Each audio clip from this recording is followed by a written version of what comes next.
Ay, magandang araw. Kumusta kayo dyan?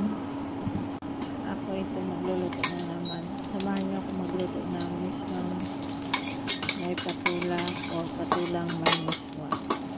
Ito, nilahukan ko siya ng preserved meat.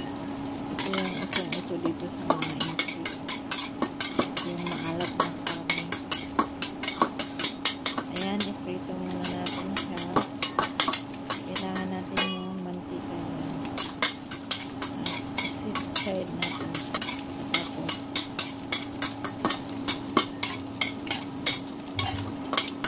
parang nag-crib ako ng miswa kaya sinadya ko talagang dumi-dumi. Parang dito na ilagay ko na yung meat. Lagyan ko siya ng konting karne at haluin natin. Igisa natin. Pag nagigisa pala ako, inuuna ko muna yung karne.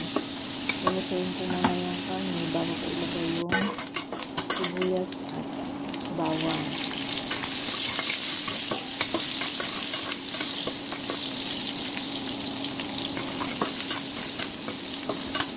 Ayan, so kailangan natin haluin hanggang sa bumango ang ating bawang at sibuyas. Binalik ko yung ating preserved meat. Haluin natin. Alam mo naman ako sinushalo.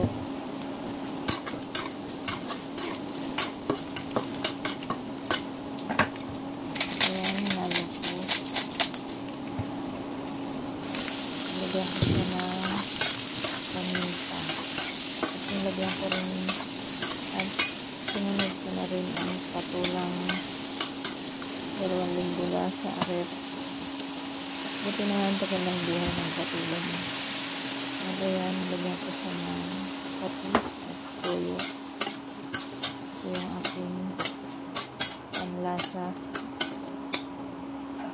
Dito pala sa bahay, sa ama ko, hindi sila mahilig ng mga instant pampalasa, yung mga Knorr cubes, ayaw niya. Mas gusto niya yung toyo lang. Kahit walang lasa, okay lang, basta toyo lang yan. Toyo at asin. Okay na yan sa kanila.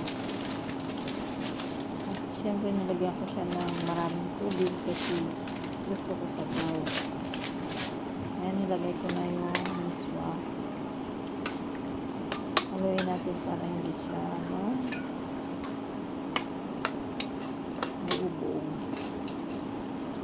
Ganito ba kayo magluto ng miswa?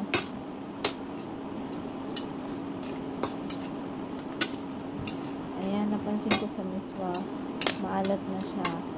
Kaya huwag nyo na siyang lagyan ng maraming tuyo o asin o patis. Kasi pag nilagay nyo yung miswa, maalat na kasi may lasa pala yung miswa. At ito, nilagyan ko siya ng coriander. At ito na nga, luto na ang ating miswa. Kainin na natin.